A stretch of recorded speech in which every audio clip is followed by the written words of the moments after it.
அஞ்சரை பெட்டி நிகழ்ச்சியை பார்த்து கொண்டிருக்கக்கூடிய அனைத்து நேயர்களுக்கும் வணக்கம்.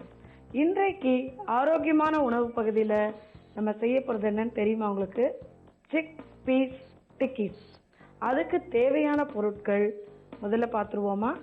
புதினா, கொண்டக்கடலை வேக வச்சது, உப்பு, பூண்டு விழுது, சீரகம், முட்டைக்கோஸ், கேப்சிகம், பச்சை மிளகாய், கேரட், எண்ணெய்.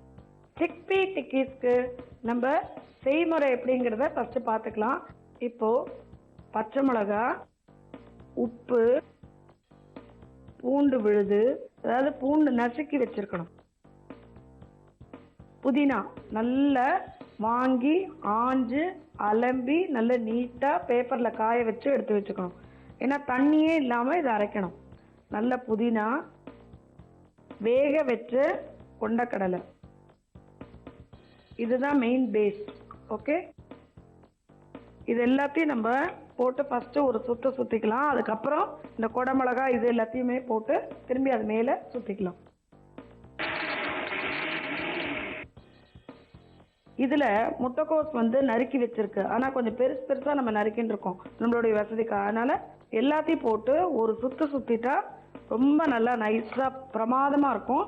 நம்ம அதை தட்டுறதுக்கு சுலபமா இருக்கும். கொஞ்சம் ஜீரகப்பொடி இதையும் போட்டு ஒரு சுத்திட்டு ஃபைனலா நம்ம கேரட்டை போட்டு, கேரட் துருவி வச்சிருக்கிறதுனால அதை நம்ம போட்டு அப்படியே பெசரிக்கலாம்.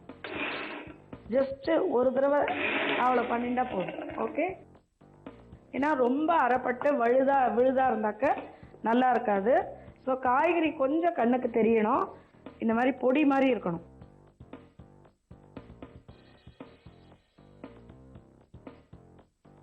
இப்போ இதில் துருவி வச்ச கேரட்டை கொஞ்சம் போட்டு நல்லா மிக்ஸ் பண்ணிக்கணும்.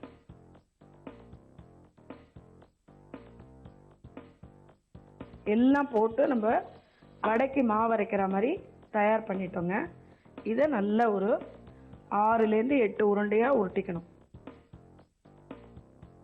5 உருண்டை நம்ம ரெடி பண்ணிட்டோம். இப்போ நம்ம அடுப்பை பற்ற வச்சுட்டு அதில் நம்ம தவாவை போடணும்னா தவா போட்டு நல்லா ஹீட் ஆகட்டும்.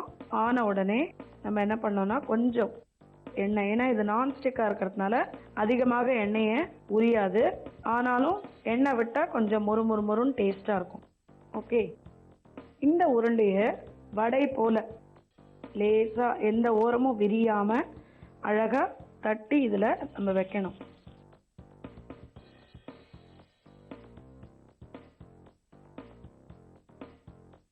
என்னடா எண்ணெய் விடுறேனேன்னு பார்க்காதீங்க. இது நல்ல மொறுன்னு ஆனப்புறம் அந்த எண்ணெயெல்லாம் ஓரத்தில் வந்துடும். அதுக்கப்புறம் அந்த எண்ணெயை எடுத்து நீங்கள் ஒரு கப்பில் வச்சுட்டு வெஜிடபிள்ஸ் வதக்கும் பொழுது அந்த எண்ணெயை நம்ம யூஸ் பண்ணிக்கலாம். ஏன்னா இது எல்லாமே நல்ல எண்ணெய் தான், நமக்கு எதுவுமே கெட்டு போகாது. ஓகே, ஆனால் இது கொஞ்சம் ஃப்ரை ஆகிறதுக்காக நம்ம கொஞ்சம் எண்ணெயை அதிகமாக விடுறோம். பொரிச்சு எடுக்கிறத விட இந்த மாதிரி விட்டு எடுக்கிறது ரொம்ப நல்லது. பாருங்க, பியூட்டிஃபுல்லாக வருது பாருங்க.